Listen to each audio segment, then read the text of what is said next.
So hello guys, कैसे हैं आप सभी। आई होप कि आप सभी बढ़िया होंगे और आगे भी बढ़िया ही रहोगे। तो दोस्तों, पिछले एपिसोड में आपने देखा कि ईमू गोकू को अपने वर्ल्ड में बुलाता है और वो गोकू को अपना सर्वेंट बनाना चाहता है ताकि गोकू ईमू के कहने पर उन बाउंटी क्रिमिनल को खत्म करे जो ईमू के लिए खतरा है।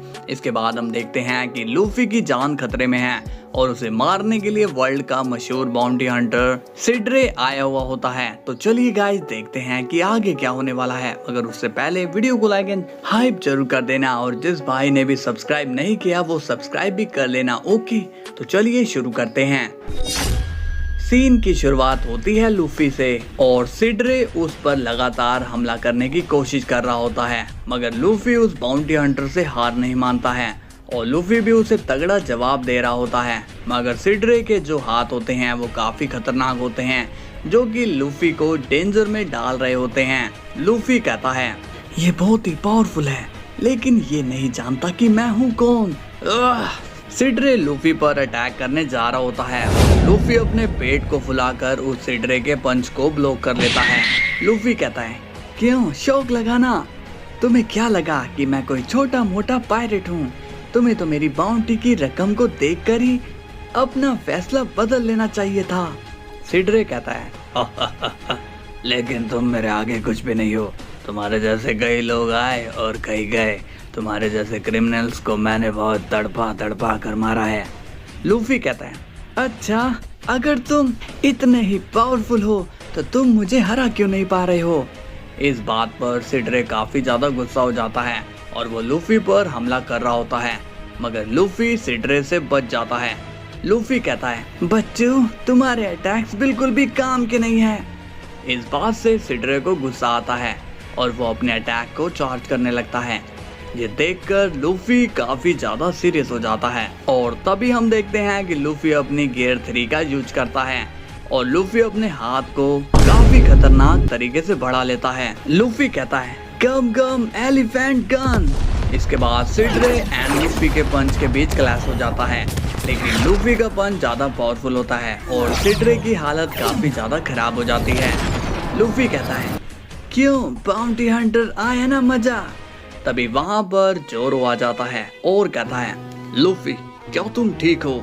लूफी कहता है, मुझे कौन नुकसान पहुंचा सकता है, चाहे तो तुम ट्राई कर लो।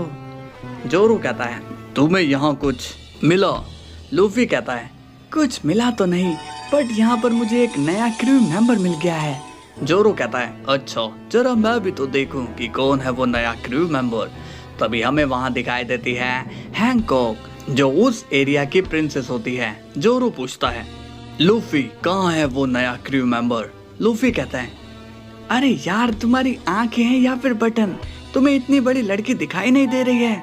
ये सुनकर जोरो शॉक हो जाता है और कहता है, तुम ये क्या बकवास कर रहे हो, एक लड़की को हमारी टीम में क्यों ले रहे हो। इस पर लूफी कहता है, तुम शायद हैंकॉक को जानते नहीं हो दोस्त, इसने भी एक डेविल फ्रूट खाया हुआ है। ये सुनकर जोरो शॉक हो जाता है और कहता है, क्या कहा, इसने भी डेविल फ्रूट खाया है। लूफी बोलता है, तुम्हें क्या लगा मैं अपनी जान ऐसे ही खतरे में डालूंगा। ये बाउंटी हंटर्स थे और ये हैंकॉक को मारने के लिए आए थे और मैं नहीं चाहता इतनी टैलेंटेड गर्ल ऐसे ही मारी जाए। इसके बाद सीन जाता है ड्रैगन बॉल वर्ल्ड में, जहां पर वेजिटा गोकू को ढूंढ कर थक जाता है और कहता है, पता नहीं ये कैकरोट कहाँ गया, उसे आसमान निकल गया या फिर जमीन खा गई। तभी वेजिटा जोर से चिल्लाकर कहता है, कैकरोट।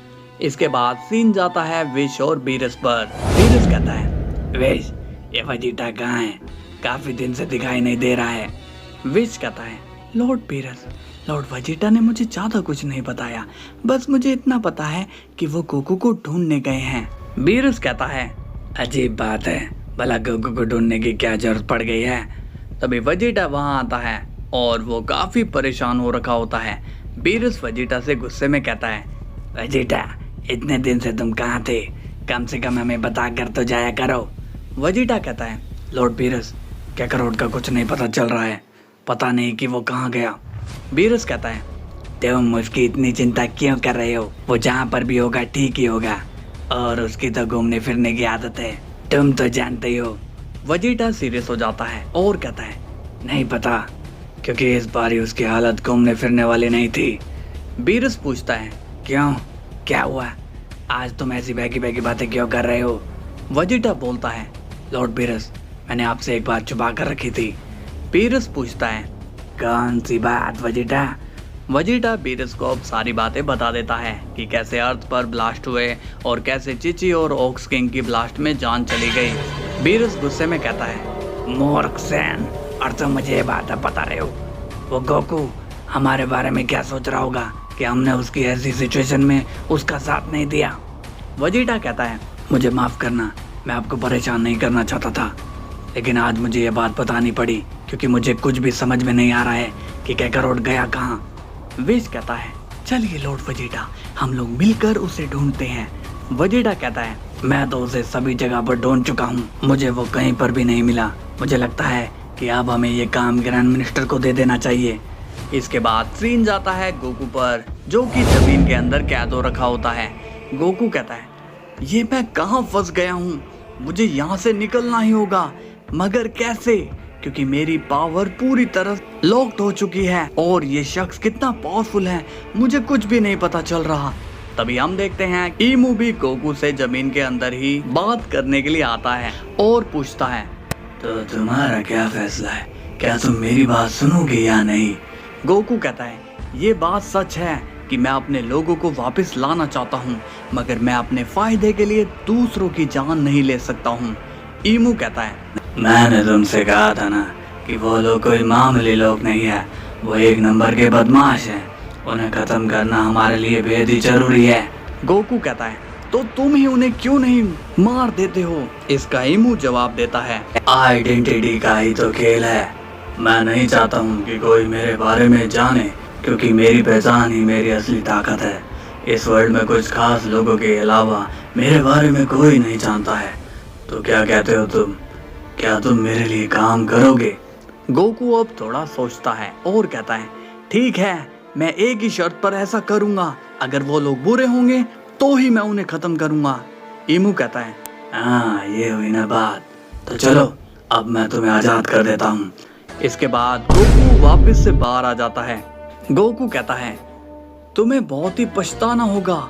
ईमू कहता है, मेरे आदमी तुम्हें उन बाउंटीज का पता बताएंगे, तो रेडी हो जाओ। इसके बाद सीन जाता है जोरो पर और वो कहता है, हे लूफी, तुम इतने बड़े पायरेट बनने वाले हो तो तुम अपने क्रू का नाम नहीं रखोगे? लूफी कहता है, अरे मैं तुम्हें नाम बताना भूल गया क्या? तो ठीक है, हमारे क्रू का नाम होगा स्ट्रॉ हेड पायरेट। जोरो ये सुनकर अजीब फेस बनाता है और कहता है, ये कैसा नाम है? लूफी बोलता है, कितना मजेदार और दमदार नाम तो है। जोरो पूछता है, और तुमने उस हैंको को वहीं पर क्यों छोड़ दिया? लूफी पूछता है, क्यों, उसकी तुम्हें याद आ रही है क्या? जोरो चिल्लाकर कहता है, ऐसा कुछ भी नहीं है। लूफी बताता है, देखो वो वहाँ की प्रिंसेस है तो उसे अपना घर छोड़ने के लिए थोड़ा वक्त तो लगेगा ही ना। वेल, कुछ दिन हम यहीं पर हैं, जाते वक्त हम उसे वापस ले आएंगे। जोरो पूछता है, तो अब हम कहाँ जा रहे हैं? लूफी बताता है, हम सिर्फ विलेज में जा रहे हैं, मैंने सुना है कि वहाँ पर मेरे पुराने क्रू का एक मेंबर रहता है। सिर्फ विलेज एक ऐसा विलेज है जहाँ के लोग काफी अच्छे होते हैं, मगर वहाँ पर उसोप नाम का एक शख्स होता है जिसने सिर्फ विलेज में एक ग्रुप बनाया होता है, और इस ग्रुप को उसोप ने 3 बच्चों के साथ मिलकर बनाया होता है।